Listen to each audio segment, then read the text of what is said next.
Hell yeah, man. We are live with another live stream video. It's your boy CFB Season. And today we have a special guest. It goes by at Jeffrey the Greek. Man, welcome into the show, Jeffrey. How we doing? Thanks for having me. Oh, bro, we living good, man. You ready for March Madness? I'm getting there. I'm an Iowa fan, so our March Madness is seeing how this coaching search winds up. But eventually, I'll get the sheets filled out, and then I love it. Yeah. So, man, we could start. We could start by how what you do and how you got started. How about that? Yep. The Eyes on Big podcast been around for a while. We maybe got a little bit ahead of the college football podcast world that's kind of exploded for the last 4 or 5 years. My usual partner, my longtime partner, Big Kurt B1G KURT. We are both lifelong college football fans, Big Ten fans. I'm an Iowa guy. He's an Illinois guy, and we just kind of. We had listened to what was out there at the time for college football podcasts. Quite honestly, we thought it was a little too SEC biased on a lot of things. So we're like, you know what? Let's get a podcast going that talks about college football, but focuses on the Big Ten. So the Eyes is for I in Illinois and I for Iowa. Been doing it for close to 7 years now. I'll tell you what, I like that because you are right. Everything is SEC bias pretty much for the most part. The Big Ten's obviously on the same level, I would say, as the SEC. But as far as terms of like media and, podcasts and just the overall image and growth of it, I would feel like they step behind on the SEC. But I mean, that was over recent years, it has picked up, obviously. Absolutely. Yeah. I mean, I'm old enough where I grew up where I swear there was no animosity amongst, my family, my friends towards SEC football. In fact, I remember early 2000s, my buddies and I were planning let's get down to SEC country for a game, this fall, like Between the Hedges or, Death Valley, whatever. And we never quite made it. And then really quickly after that, that's when the SEC ESPN, merger happened. Yep. And then from Big Ten fans' point of view, it was just shoved down our throat, nonstop. Like, I don't think anybody can really deny it for a good 20-year stretch there. But I would agree the last 2-3 years, it has really kind of evened up. I think Fox has had something to do with that. I think the Big Ten winning 2 straight national championships has something to do with that. I think overall it's good for college football if you've got, more exposure, more teams that think they got a shot at the big time. So you mentioned it, the last 2 championships, all right, in the Big Ten. Is this going to be a 3rd straight coming up in 2025?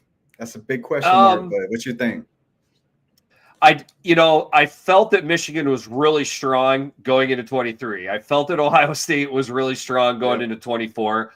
I don't have a feeling like that for any Big Ten team. Michigan's still rebuilding. Ohio State will have a quasi rebuild. I do think Oregon has a very good chance, to be one of the top teams in the country all year long. They were one of the top teams in the country all year long last year.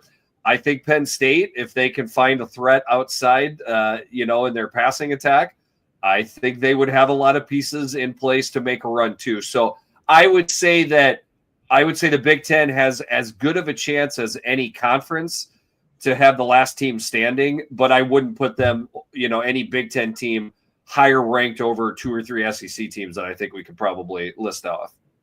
Do you credit the last 2 championships in the Big Ten being more of like an NIL image and devastation to the SEC, or do you really think that it was credible and those teams were talented enough and they would have beat your traditional SEC schools on a given powerhouse year? Ooh, that's like a multi-level question. Michigan was, I would put with Michigan, I don't think we were feeling the NIL effects quite as much at that time. With Ohio State, I think we have. And what I'm getting at is it's not so much that Michigan and Ohio State got helped by NIL, especially with Michigan. That was a junior and senior laden team that won the national championship. Those guys had mostly been there all throughout their careers. They were on Michigan's roster. Ohio State obviously had some additions at quarterback and safety that were a big deal. The NIL deal, to answer your question, to me, is that it's allowing other teams to poach the SEC and have the SEC on even playing fields with the rest of us. I'm just going to go ahead and say it, paying players. Now everybody's doing it above the table as opposed to more aggressive teams that were more Southern-based doing it under the table, which I think we had for a good 20-year stretch there. Yeah, it evened the playing field tremendously. I'll agree with you on that for sure. And obviously adding Oregon, the conference is, it's not, you got 18 teams now in the Big Ten. So 18, yes, believe it or not. Yeah, adding a couple of powerhouses from the Pac-12. I think iron sharpens iron as well. I think you could credit that maybe as another factor. I agree with you as opposed for the Michigan and Ohio State, though, the separation as like the NIL wasn't hitting as hard. You didn't feel it as much with Michigan year. You definitely felt it with the Ohio State year.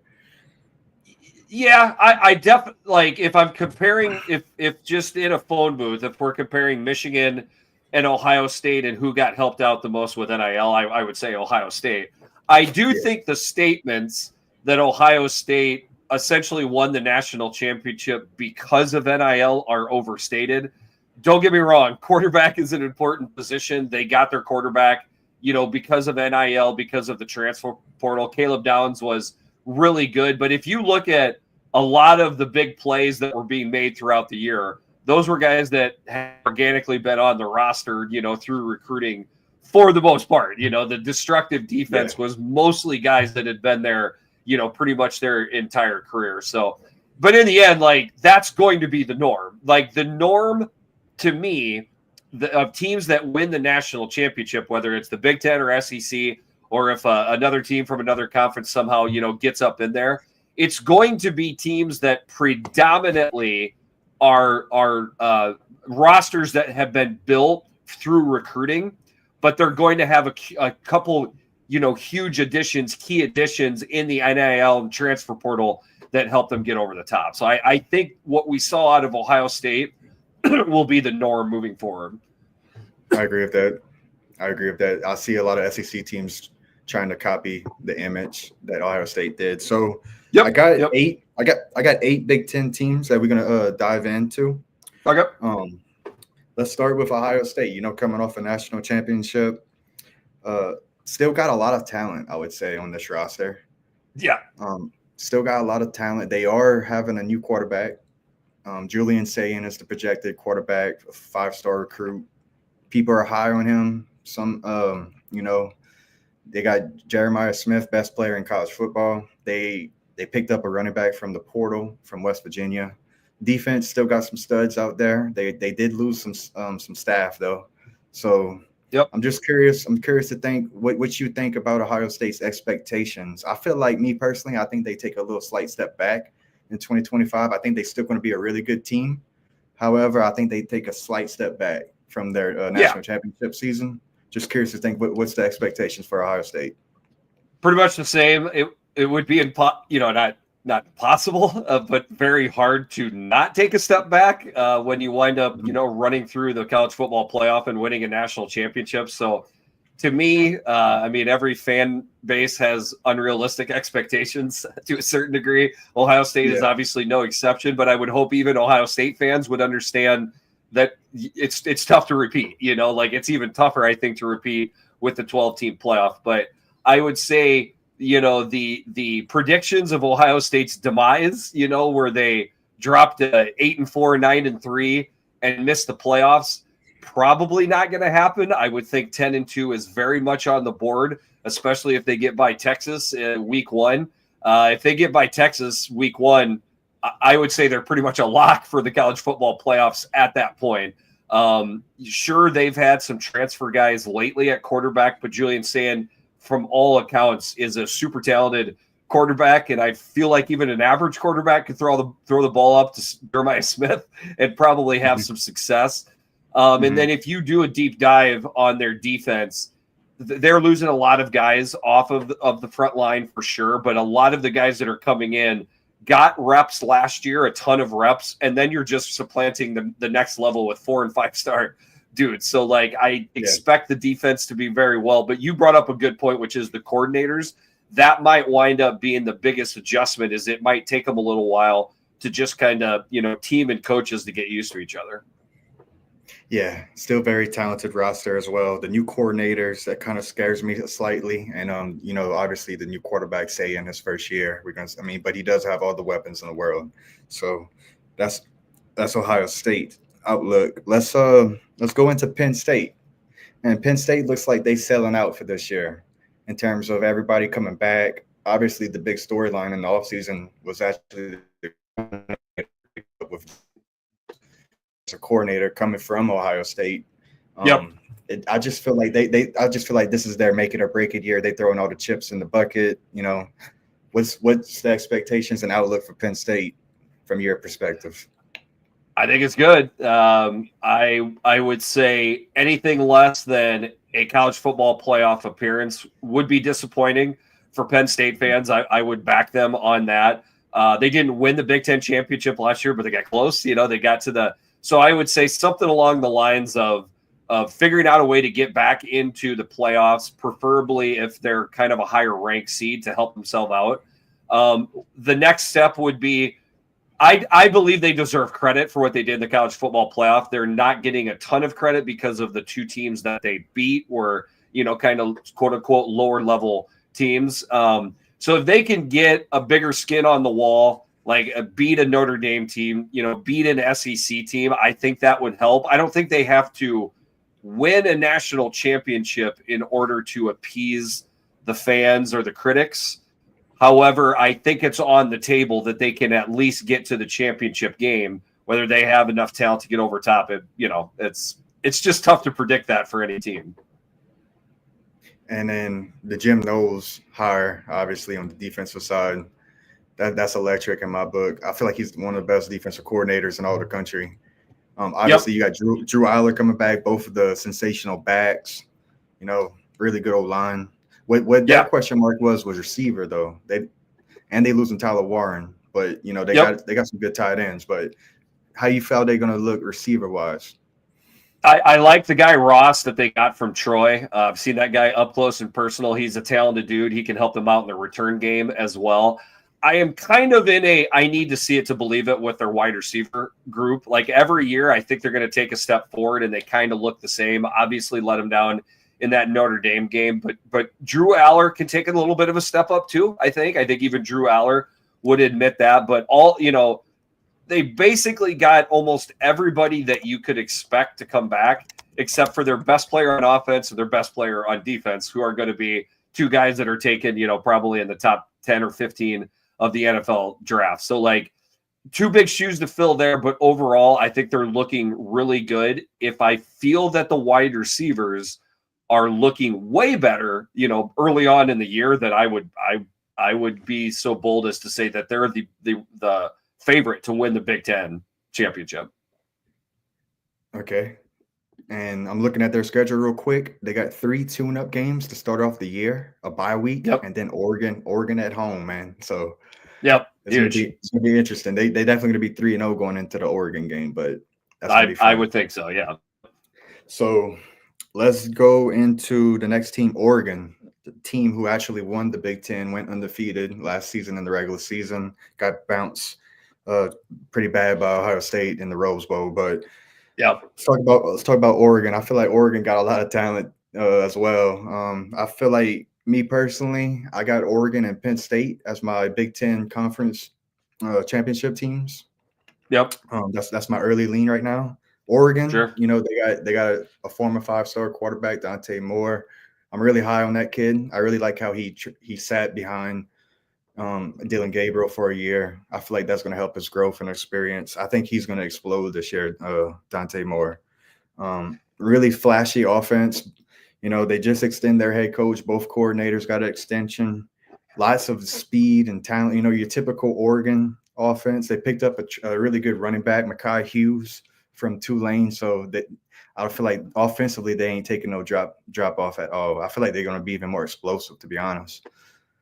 I don't know if I agree with that. I Yeah. would say that they had a pretty darn good quarterback, you know, Yeah. last year, you know, like, so I just to think that I get rankings more often than not. If you're a high 4 and 5-star guy, you're going to wind up being a stud. I need to see Dante Moore first, you know, like That's there's fair. other 5-star quarterbacks that you weren't keeping them off the field. They were simply that talented. He's been in 2 spots now, you know, and he hasn't broke through. So like, I would at least just like to see what he looks like first before we anoint him the next great thing. I wouldn't go so far as to call it a concern, but Mhm. just unproven, you know. Yeah. And then their offensive line lost a lot of studs. I mean, we are talking, you know, high draft picks. I think they did a job of addressing it in the transfer portal, NIL. But you even saw it last year. It took them a bit for their offensive line and offense to gel, and then they started looking good. So I think Dan Lanning relies on that old line maybe a little bit more than people think. So, you know, a couple studs on the outside they lost. You know, a couple studs in the backfield. I don't think I'm quite there. In fact, I would say I would want the defense to look a little bit better for Oregon this year if they're going to look as dominant early as the offense gels. I think they do gel. I just don't think it's going to ever be quite to the level that we saw it last year. Now, defensively, Oregon, what's the outlook on Oregon's defense in 2025? Not a lot of huge losses on the defense. I don't maybe have quite as much confidence with the D coordinator there. You know, at Ohio State, you know, gets Ohio State both times, a lot of points. Penn State lit them up, and that's not. Now, most of the time, the defense looked really, really good. The only other exception would probably be like Boise State, which, you know, they had a freak show in the backfield. So I'm not gonna bust them up for that. But I would say I think most Oregon fans are happy with the defense, but they would like to see the defense look better in big games. If the defense can look better in big games, that's all Oregon needs to do. Yeah, they picked up a transfer, Bear Alexander. That's a big name. Yeah, you're right. They're returning a lot on defense. So that should suit well. I'm looking at their schedule real quick. Before I want to see their first 3 games before they play Penn State. They're winnable. I can tell you that much. Yep, all winnable games. Yeah, we're gonna have 3-0 early. That's gonna be a marquee game in Happy Valley, my bucket list stadium in the Big Ten. Hopefully, one day I can make it, man. You know. Better book your tickets now if you're going to get to that one. Yeah, for sure. Yeah. All right, let's jump into the next team, Michigan. All right, Michigan. I feel like they picked up a running back from Alabama in the portal. They got a number 1 quarterback, but no really experience, Bryce Underwood. So, what's Michigan's outlook in the conference for 2025? A lot of question marks, Yep. but I feel like they on the rise. I don't know how Yep. good they're going to be, but I feel like they're on the rise. They're like a team. If I saw somebody predict them to make the playoffs, I wouldn't scoff at it too much. If I saw somebody predict them to go 8-4, I wouldn't scoff at that too much either. You know, like I think all of those predictions are kind of there. You know, one of my part-time podcasters is Jordan Eggleston. He's a big Michigan fan. So maybe it's him being in my ear, but I'm really interested to see Underwood. Like from some of the rankings that guy has had in, you know, like the whatever, the 5 website area. I don't follow recruiting that much, to be honest with you. Like he's one of the highest rated quarterbacks we've ever seen. I've heard rumblings that the talent is there. You know, I like that they brought in Mikey Keene. I think that's the name. I'm kind of going off the top of my head here. But experienced quarterback just in case Underwood needs some time. So I think they've done some good things there. I like the offensive coordinator they picked up. I think Sharon Moore needed that help. I don't think he could run the program and call the plays and develop the offense at the same time. I think that's going to help him. They will have talent on defense. I think we could see a little bit more consistency from the defense. So tough schedule, but like they got Oklahoma pretty early in the year, week 2. So that's a really good litmus test right there. Hard right now to get a finger on Michigan simply because of what's going to happen at quarterback, but they're at the very least a very intriguing team. It seems like they didn't lose much on defense. I'm looking at the depth chart. Did your buddy? They lost a couple studs on the D line. Some huge difference makers on the D line. Yeah. So I mean, I feel you. I don't really have like a complete true feel in Michigan. They could hit, they could miss, but I just feel like they are on the rise.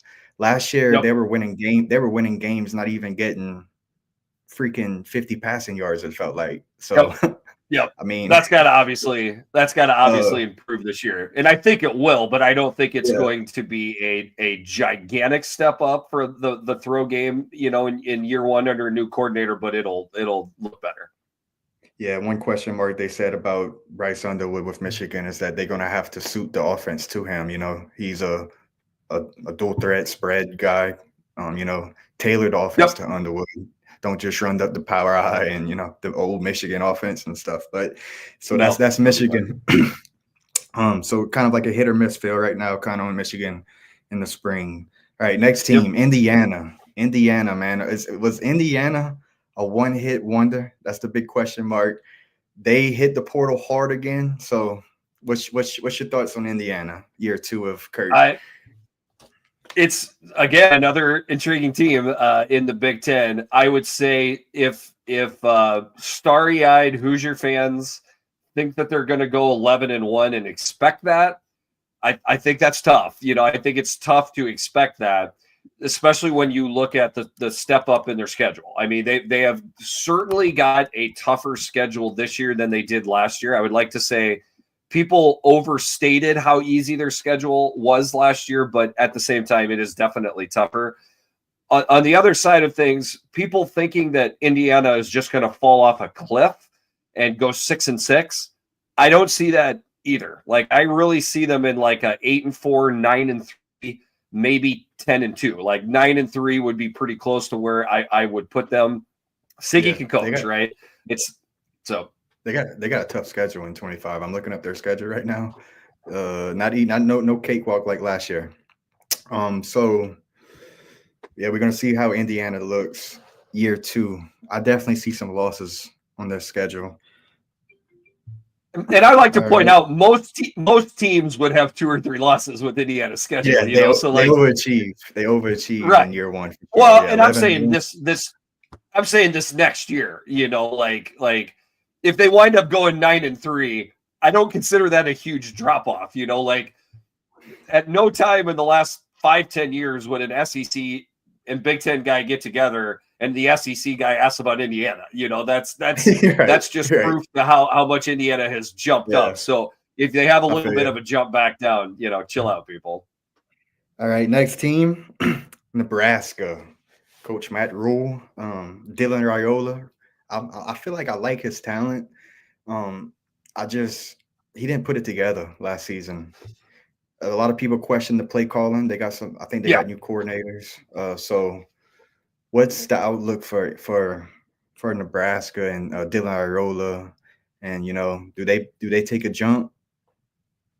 I guess it would depend on what your definition of jump is. I don't think they necessarily, jump to the college football playoffs.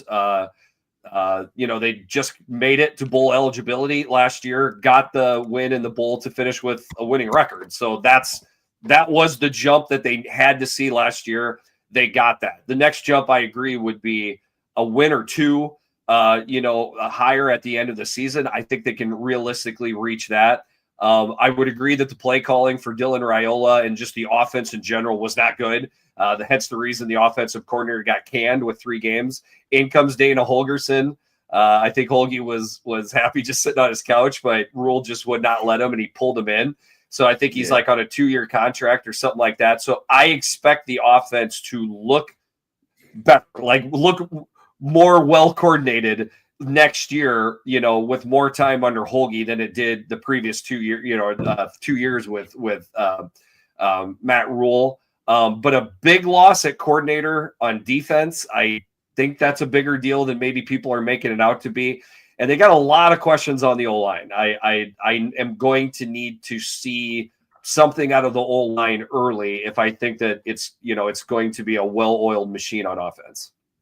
Those are two huge question marks. A new DC and O-line question marks. I mean, they're going to have to address that soon, like now in spring. Pretty quick. Yeah. All right. So that was Nebraska. Okay, here's a really interesting team. My dark horse of the Big Ten for 2025, Illinois. Yep. Luke Altamar, one of the most efficient quarterbacks last year, led top of the country in QBR. I think he loses some wide receivers, though, is the question marks on Illinois, I want to say. So that's one area they're gonna have to figure out quick. But I think they beat South Carolina in the bowl game. That was a huge momentum. So Illinois, I feel like they got a lot going on for them coming into the season. What's the expectations for Illinois? Certainly the expectations are ticked up. They should be. I would just like to say, Brett Bielema's a good coach. Okay. Let's look at Wisconsin. Wisconsin has never reached the levels that he got Wisconsin to since he's left. So that's a big thing that you can say for Brett Bielema. He did okay at Arkansas. Okay. It's not like Arkansas has been winning a ton of games in the last 25 years. And if you look back over the peak when Brett was at Arkansas, he didn't do too bad. Arkansas has really struggled since he's gone. That's my big, long-winded way of saying Brett coaching his team well isn't new just to Illinois. Okay. He's done it before. I would expect this to be another well-coached team. I am a little bit of concern with the receiving core. You already brought that up. I think that's, something that's a little bit of a concern. They did okay in the transfer portal. I think the defense will be fine. I think the offensive line will be fine. But now they are getting lofty expectations, dark horse to win the Big Ten. You just heard it here. Yep. They're going to get those expectations all over the place. That's going to make the feel quite a bit different for Illinois. It'll be interesting to see how they handle it. All right, my last team we're going to talk about is Iowa. I think I read your bio. You're a former Iowa player, right? I am. Man, give the SEC fans or just college football fans what to expect for Iowa. I know they hit a quarterback from was it FCS court level they brought in. Yep. People are high on him actually. What Iowa's outlook for 2025?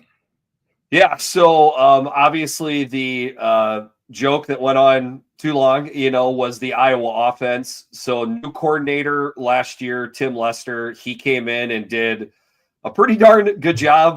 The offensive line gelled. We had at one point the highest rushing team in the Big Ten. That's saying something in the Big Ten. So obviously, and they finished second behind Penn State. So obviously Tim Lester came in that first year and made a big difference, but we did not have a quarterback last year. Iowa did not have a quarterback.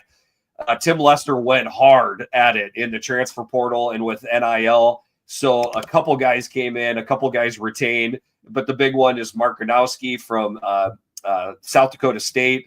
This is an ultra successful quarterback at SDSU. Very efficient. He can use his legs. I am not expecting the passing game to take as big of a jump up this year as the rushing attack did last year, but I expect the passing attack to look a lot better. So that should lend itself to being a more explosive offense, more consistent offense overall. We have an excellent special teams coordinator and an excellent D coordinator, just won the Broyles Award years ago. So if you pair a much better offense with what's been a really consistent defense and special teams, Iowa should get a couple people. They a tough outing, man. Kirk Ferentz, just really great coach. They always are just a tough outing, man. That defense is legit always. So like if you pair that with a good passing game, that could be definitely scary for sure. Iowa's a team Yep. that you don't want to play. You know, you don't want to play Iowa. Always good to hear that. I think Kirk Ferentz would very much appreciate that. It was a grind for a while there with the offense, but the first game that we see a multi-touchdown, throwing touchdowns in a game, Iowa fans are we're going to jump out of our skin. I'm not saying that's going to happen every game, but it should look a little bit better. All right, let's finish out with we could do like some free fire questions for you to close out the show. You bet. All right, all Big Ten, you're right? All Big Ten perspective. So, which team intrigues you the most?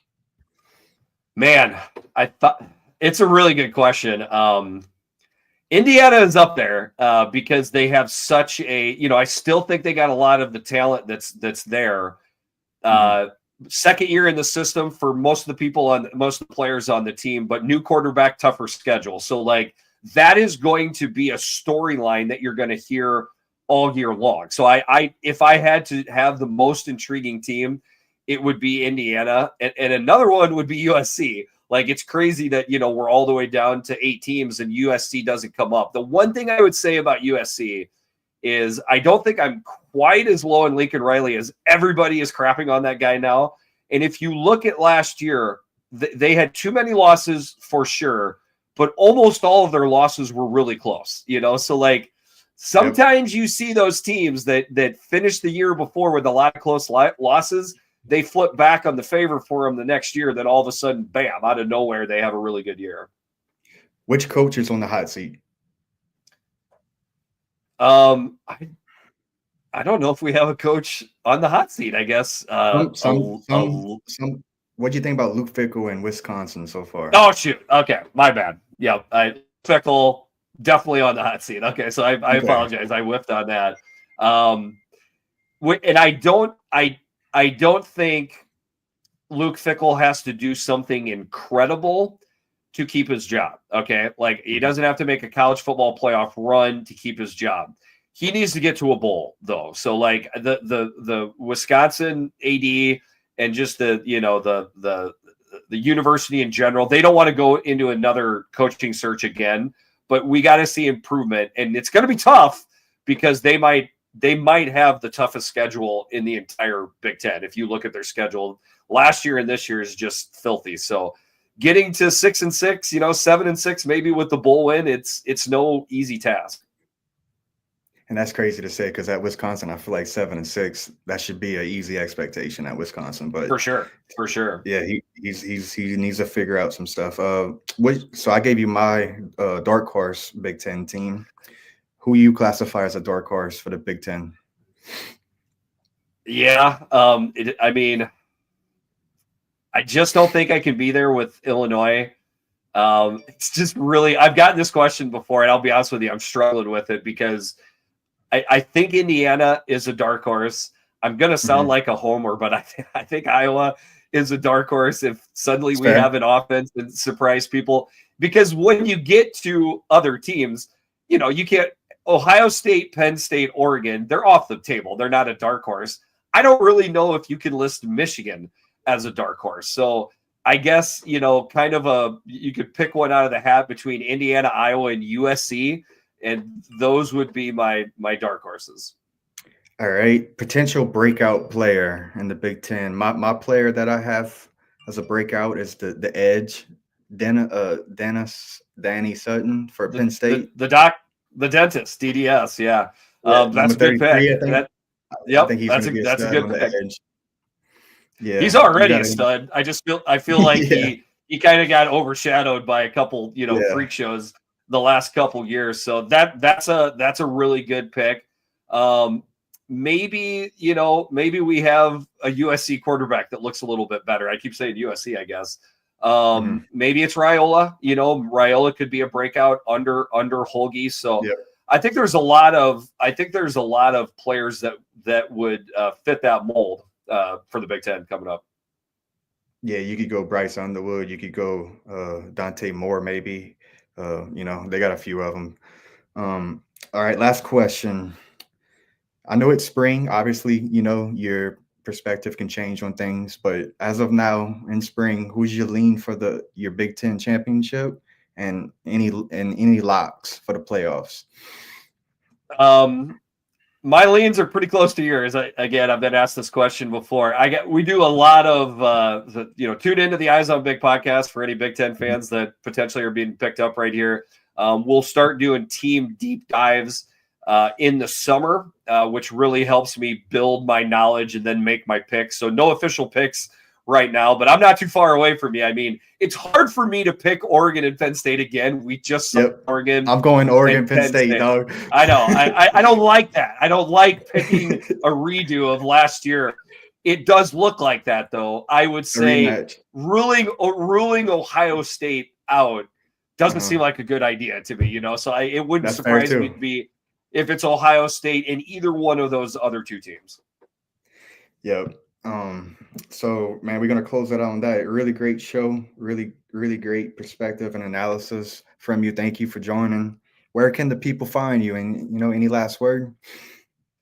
If it's on the screen, maybe you see it. I'm at Jeffrey the Greek. It's the Eyes on Big Pod, EYESB1G. We are on pretty much every platform, Apple, Spotify, wherever you want to find us. So been doing it for a while. Always take a couple more followers on Twitter and a couple more listeners of the podcast. So I think we do a good job covering every team. We're not too snarky. That's not our MO. Every now and then it happens like that, I guess. But we typically like to have fun. So give us a follow. Well, hey, we appreciate you joining. I'm gonna keep up with you throughout the off season, and definitely we could get you back on for a show next in the season. All right, we'll do the same. Thanks for having me. Yes, sir. With that, we're gonna close out. We appreciate everybody for listening and tuning in tonight, and we'll see you on the next show. It's your boy CFB Season. Give us a like, follow, and subscribe.